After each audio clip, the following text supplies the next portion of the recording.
Aloha mai kako. You are watching Hawaii Political Reporter. Activist Cynthia McKinney seeks new trial for Denis Rancourt, a high-profile American activist who ran for president in 2008 as the Green Party nominee, started a petition protesting Denis Rancourt's treatment during his ongoing civil trial for allegedly defaming University of Ottawa law professor Joanne St. Louis. Cynthia McKinney, former six-term member of the U.S. House of Representatives and the first black woman elected to represent Georgia in the House, created the petition on change.org this Wednesday, May 28th. As of Friday afternoon, or rather, this was a week prior. I'm sorry, I got my dates wrong. The petition, regardless, expresses grave concern about Ontario Superior Court Judge Michelle Charbonneau's unjust treatment of Rancourt during the trial. Charbonneau's decision to disallow one of Rancourt's three legal defenses, it says, is a, quote, shocking affront against basic justice that puts Canadian courts in disrepute. It points out Charbonneau's connections to the University of Ottawa. The judge is a graduate and has contributed to scholarship funds, and calls for a new trial with a judge who has no ties to the university, which is funding St. Louis's lawsuit. The petition asserts, quote, this attempt to railroad Dr. Rancourt in his defamation trial is a disservice to all justice-seeking citizens. Now, Joanne St. Louis is seeking $1 million in damages from Rancourt, formerly a tenured professor of physics who was fired in 2009 by the University of Ottawa for characterizing her as University President Alan Rock's House Negro in two postings of his U of O Watch blog in 2011. Rancourt made the comment after the university asked St. Louis, Joanne St. Louis, to assess a student report that alleged there was already systemic racism in its academic fraud processes. St. Louis found serious methodological problems with the report, but recommended the university conduct an independent review of the allegations. We will include links to U of O Watch, .blogspot.ca, and of course the petition from Cynthia McKinney on change.org. But James, can you break this story down for us, please? Yes, well, it is a complex story, and it has now 3 years of legal wrangling backstory to it, but people might be able to cast their mind back a few weeks ago where I interviewed Denis Rancourt about the idea of defamation law in Canada and around the world and how it works. And exactly what we talked about in that interview is what applies in this situation. Basically, this person who's suing him for libel doesn't have to prove any malice on his part, doesn't have to prove that there were any material damages of any sort whatsoever to herself, her reputation. Again, all of this is just assumed because when you sue someone for defamation, this is what happens. So this is the exact process that we were talking about, and I did an eye-opener report about this looking at freedominion.ca, which is another Canadian website that's had some problems with libel and all of these legal wranglings. It all goes back to the same problems that goes to the heart of this defamation law. And people in the United States who are lucky enough to have the First Amendment, I hope you appreciate what you have, because there are many countries around the world that do not have privileges like that, or not privileges, rights like that, and they need to be instituted in countries like Canada. And so people who are interested in this story, please follow some of the links and read through. It is an interesting story about this this whole trial. And yes, Denis Rancourt has walked out on his own trial because they disallowed his only defense. And so he has no defense to that he's allowed to offer. So he walked out of the trial. It's the first time that's happened in decades and decades in Ontario. If people are interested in supporting him, there is that change.org petition, once again started by Cynthia McKinney.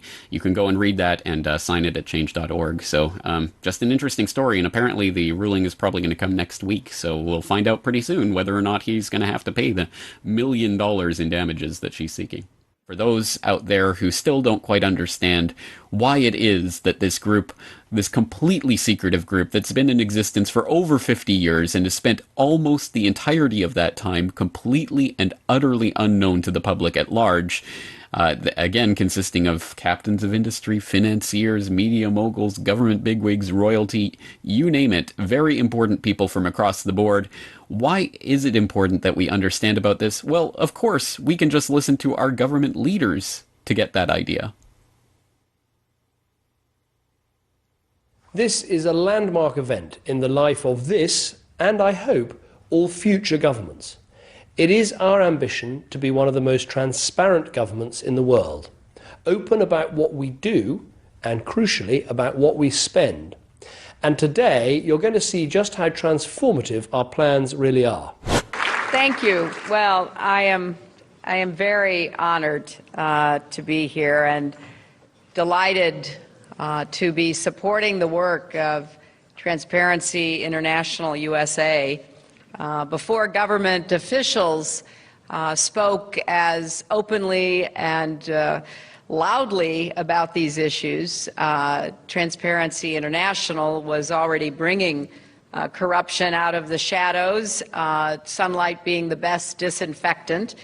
And so I am really here first and foremost to thank all of you. To seize this moment, we have to use technology to open up our democracy. It's no coincidence that one of the most secretive administrations in our history has favored special interests and pursued policies that could not stand up to the sunlight. As president, I'm going to change that.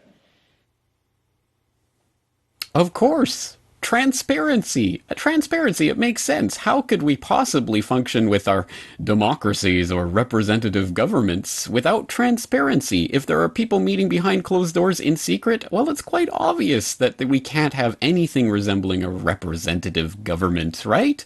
Because these government representatives are meeting behind closed doors with the captains of industry and others who want to influence the government, to work for them. I mean, it just makes perfect sense. So transparency being such a key part of the message and a core part of the being of these people, these Obamas and these Clintons and these Camerons, these political bigwigs who make it such a core part of their message when they're out on the campaign trail that they're committed to transparency.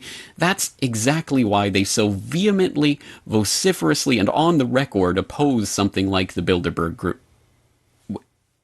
Wait, just a... Oh, sorry. Oh. I'm getting word that actually all three of them have actually attended the Bilderberg Group. After the scandals which we heard about in the Lords last week, David Cameron said he was going to set up measures to ensure that there was proper regulation of lobbyists and in particular transparency. If there is any conference which required transparency, which required democratic accountability, it is the Bilderberg Conference, because this is really where the top brass of Western finance capitalism meet in order to make their deals, listen to each other, lobby, including government ministers, particularly George Osborne and Kenneth Clarke. And as far as I know, there will be no statement in the House following it saying what happened and how it might affect government policy. This is totally in contradiction to the government's commitment to have greater transparency. George Osborne said in 2010 that he was committed to the most transparent agenda this country had ever seen.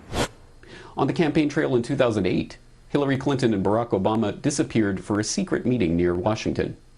Their private limos were seen entering the Chantilly, Virginia hotel where the Bilderberg meeting was taking place that same day. The Associated Press has learned that Barack Obama and Hillary Clinton have met face-to-face. The closed-door meeting comes just days after Obama clinched the Democratic nomination and just one day after Hillary Clinton's campaign announced she's planning to drop out of the presidential race. Campaign aides for both candidates say the meeting was about unity. Initially, it was believed that the secret meeting took place at Clinton's Washington, D.C. home. Obama's spokesman denied that, but won't confirm where the former rivals met. Robert, why were we not told about this meeting and that the senator wouldn't be on our flight until the doors were shut and we were about to taxi to take off? Again, we had a desire, Senator Obama had a desire to do some meetings. Others had a desire to meet with him tonight in a private way, and that's what we're doing. We witnessed at least 7 convoys of armed Secret Service entering the Westfield's Marriott, and internal sources confirmed that both candidates did attend at least one meeting inside the conference. What, you mean we can't trust the Clintons and Obamas and Camerons of the world to be truthful and forthcoming about their behind closed door meetings? You mean they're maybe not all that committed to transparency in the first place? The transparency that they admit is the only disinfectant to the secrecy and corporate lobbying, which will undermine the entire idea of representative government to the extent that we want that in the end anyway? Yes, imagine that. Well, it is obviously and on its face, a complete breach of the public's trust that these politicians continue to lie shamefacedly about their commitment to such things as transparency as they meet behind closed doors at such groups as the Bilderberg Group. But it isn't just about trust, at least not in the U.S. context, because in the U.S. specifically, it's actually a felony law for these politicians to be meeting behind closed doors with foreign government officials. This goes back to something called the Logan Act, which was first instituted in 1798 by President Adams against a Pennsylvanian representative named Logan, who was a local representative who went on to become a U.S. senator. And he, at the time, was a pacifist who was found to be negotiating in private with certain French officials during the Quasi-War there at the end of the 18th century. And President Adams was so infuriated that someone would be going behind the American government's back to be negotiating with an enemy that he instituted the Logan Act. Now, the interesting thing about the Logan Act is it's never been used, so we'll have to keep that in mind. But let's just read about this Logan Act. Quote, under the Logan Act, a U.S. law passed during the infancy of the country by President John Adams, American citizens cannot negotiate with foreign officials without the authorization of the country. According to the text of the Logan Act of 1799, quote, any citizen of the United States, wherever he may be, who, without authority of the United States, directly or indirectly, commences or carries on any correspondence or intercourse with any foreign government or any officer or agent thereof, with intent to influence the measures or conduct of any foreign government or of any officer or agent thereof in relation to any disputes or controversies with the United States, or to defeat the measures of the United States, shall be fined under this title or imprisoned not more than 3 years, or both. End quote. Well, that's pretty powerful. That's pretty cut and dry. It's pretty black and white that, yes, all of the U.S. government officials, at any rate, who are meeting behind closed doors at Bilderberg should be fined, if not imprisoned, for their actions. And in fact, the multiple violators would deserve to have multiple felony counts levied against them if this was a system which was based on the rule of law. But unfortunately, if you're watching the Corbett Report podcast, again, you probably know that this system is not based on the rule of law. So it is quite unfortunate that the Logan Act has never and likely will never be used to prosecute anyone attending the Bilderberg Group or any of these other secret groups and meetings that go on. Because, of course, the police are just there to maintain the status quo and to follow the orders of the people who are controlling them, the people who are paying their checks, the people who are attending the Bilderberg, amongst other things. So, again, I don't think we can look for justice in this regard, but it is important to understand that at the very least there is a legal aspect to these types of closed-door meetings. It is illegal for these representatives to be meeting under the Logan Act, which is a felony law under U.S. government law. So at any rate, it does apply to U.S. government officials, or it should. And that's one way that we could at least start to answer why we must oppose Bilderberg. And for those of you living in countries where you cannot point to something similar like the Logan Act to explain why it is or should be illegal for your representatives to be meeting behind closed doors, you might want to think long and hard about why it is that this isn't illegal in every country around the world.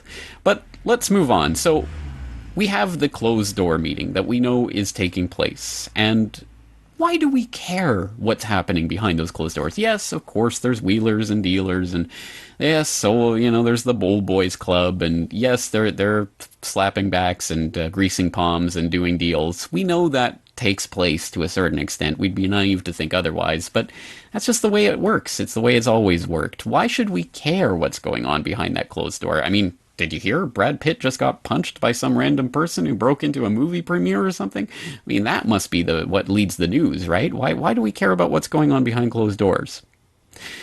Well, to start answering that question, why don't we go and take a look at the roots of the Bilderberg Group, and we'll start by taking a look at this logo.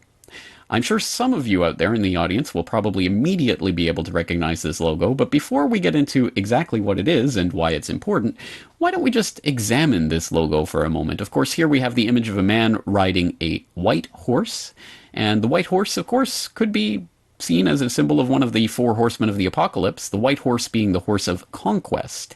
And the horse of conquest is rearing up over a banner which reads VBIQVE, which is ubiqui, which in the English language is the root word of ubiquitous, which might give a hint as to what it means. It is, of course, a word that means everywhere.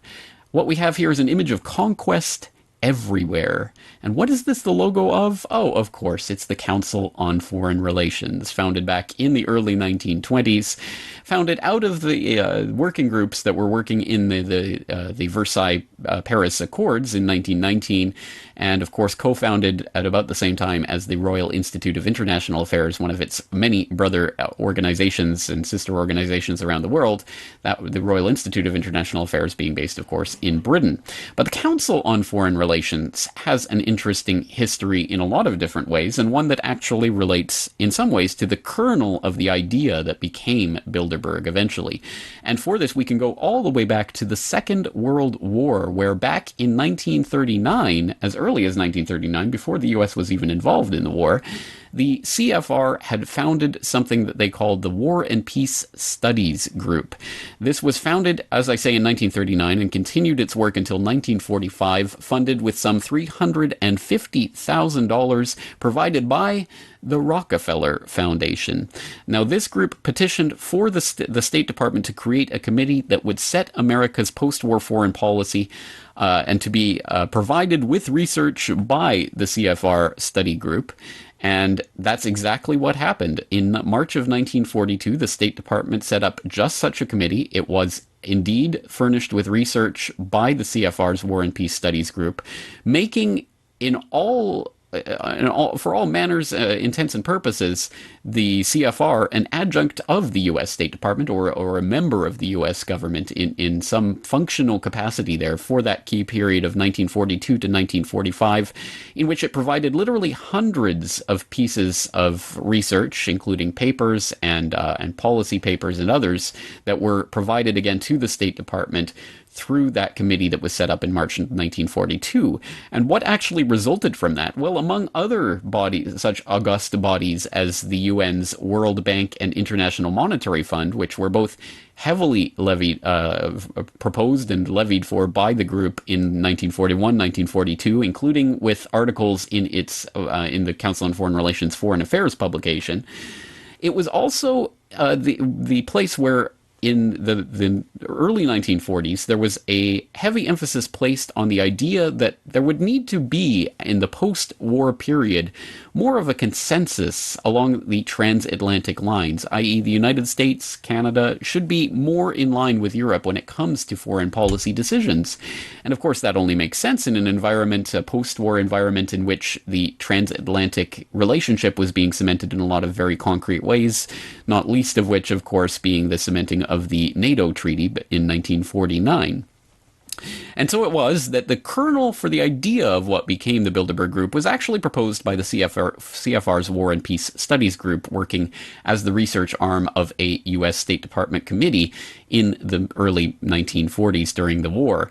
And that idea persisted. It didn't necessarily originate from that group, and it certainly didn't end there, and it was taken up by others, but it did start to become something that was very, very much taken up as a cause by other people. And when we start to look at the people who actually went on to found the Bilderberg Group, we can look at such people as these.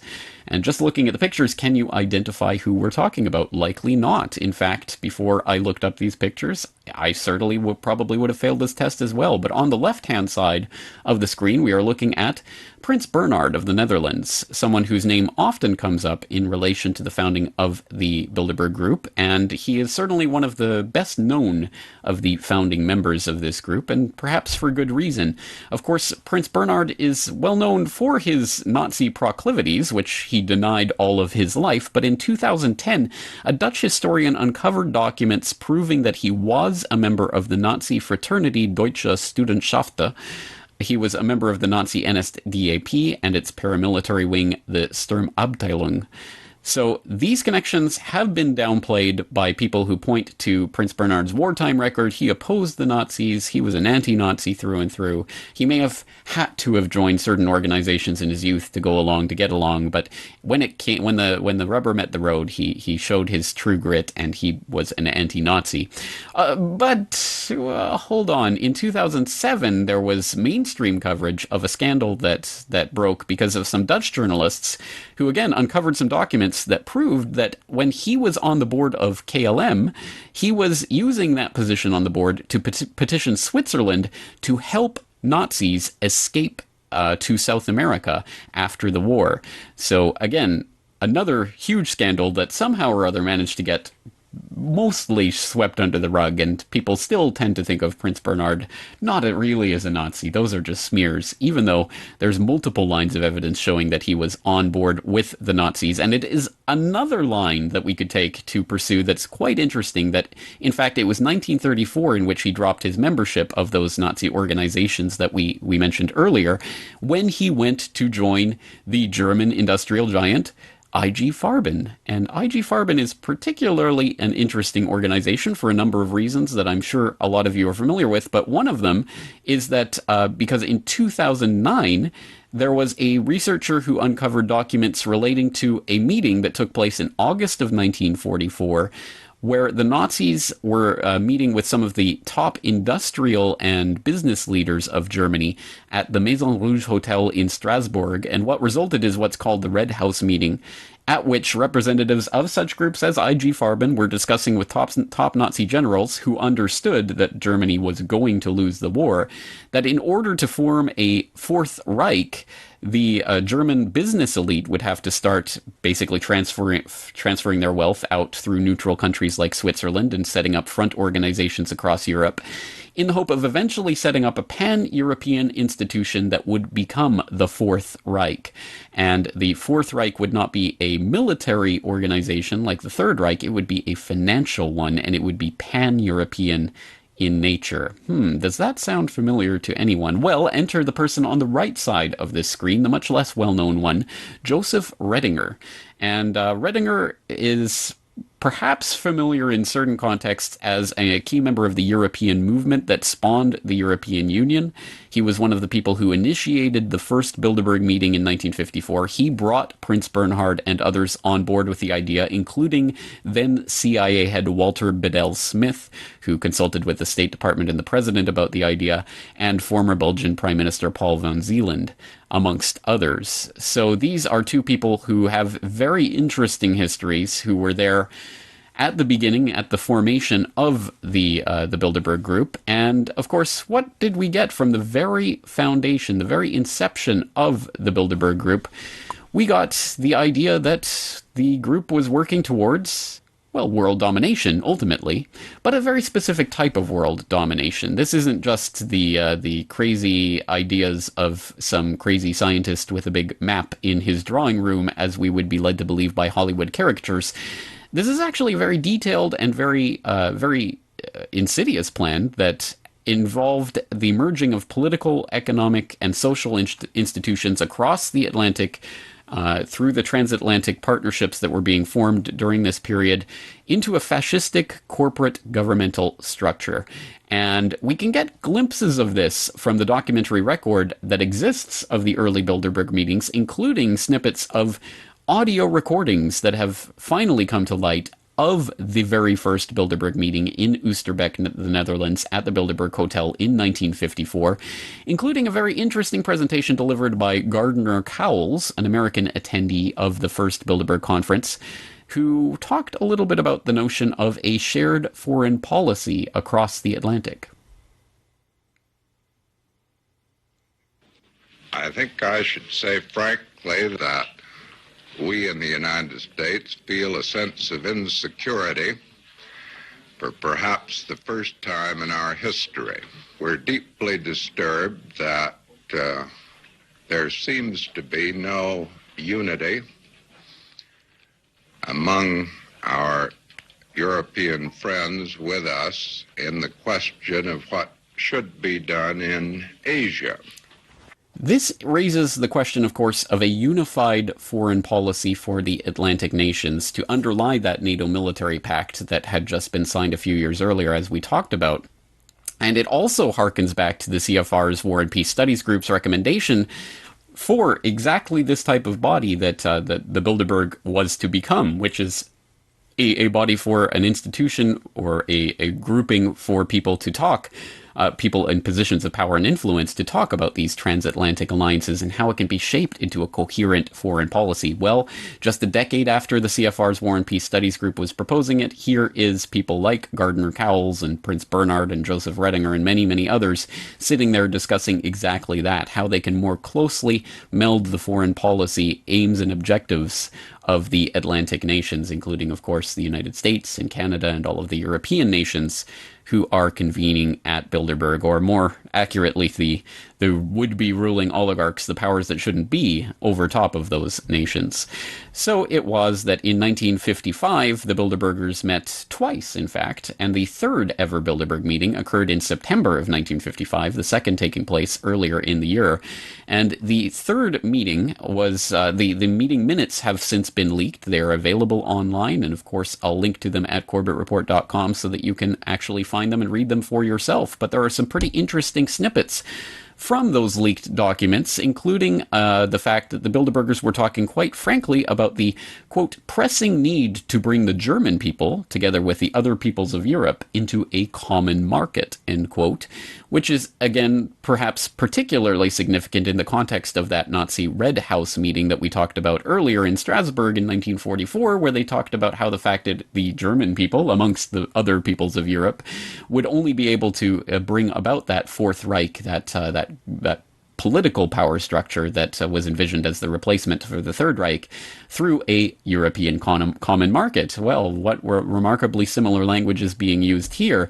And then, of course, the leaked documents also reveal, quote, a plan to arrive in the shortest possible time at the highest degree of integration, beginning with a common European market. That sounds like a pretty concise and coordinated and very well thought out agenda, and wouldn't you know it, lo and behold, just 2 years after that conference, there they are at the Treaty of Rome, signing the very documents that would become the foundation for the European Union. Wow, who would have thunk it? And just to put the icing on the cake, and just to make sure that we understand who is really behind this initiative, of course, we should understand that many of the signers of the Treaty of Rome, including Paul Henry de Spaak, I believe was his name, was Bilderberg attendee. So again, we have the actual Bilderberg attendees proposing the formation of a European common market as the stepping stone towards the highest degree of integration possible across Europe. And then 2 years later, they're the ones sitting around the table signing the documents to make it all official. So I think we understand where this process is all heading. But again, just to make it very clear, in the 1990s, we got the cherry on the sundae when we had, for example, Etienne Davignon, the former EU commissioner and also a Bilderberg steering committee member, talking about the fact that the Bilderberg had a hand in the process of the creation of the Eurozone and the Euro currency. In fact, it was vital in the deliberation period of that, the run-up to the implementation of the Eurozone. And this is, again, not conspiracy. This is not something we just have to guess about. This is something that Etienne Davignon openly admitted back in 2009 to the EU Observer in an interview, where he said, quote, "When we were having debates on the euro, people at Bilderberg events could explain why it was worth taking risks, and the others, for whom the formal policy was not to believe in it, were not obliged not to listen and had to stand up and come up with real arguments." I.e., the idea, which is often floated by members of Bilderberg, that, well, for the policy decisions are not made here. There's not any substantive agreements or arrangements that are made at these. It's just a talking shop. It's just a place where people exchange ideas. Well, that is given the lie, at the very least, by statements like this one, as well as by statements like former NATO Secretary General Willy Claus, who spoke in a radio interview a few years ago saying that, of course, we go home and implement the ideas that we talked about during the meetings. So again, giving the lie to the idea that Bilderberg is just an innocent talking shop. So the next logical step that is now being taken to connect the regional governments and to create that larger sense of a shared, not just foreign policy, but economic, governmental, and corporate and military structure is, of course, happening right now in the TTIP, the Transatlantic Trade and Investment Partnership, which is a transatlantic counterpart to the equally secretive and equally worrying Trans-Pacific Partnership that is seeking to create a free trade area in the Asia-Pacific region. The TTIP between the EU and the US. 1913, corrupt in the system. Devalue dollar, hyperinflation. The Federal Reserve, controlled by Lucifer. He can see you lying in your eye. Bye. You know can hide from Judge Jesus Christ. Hallelujah. No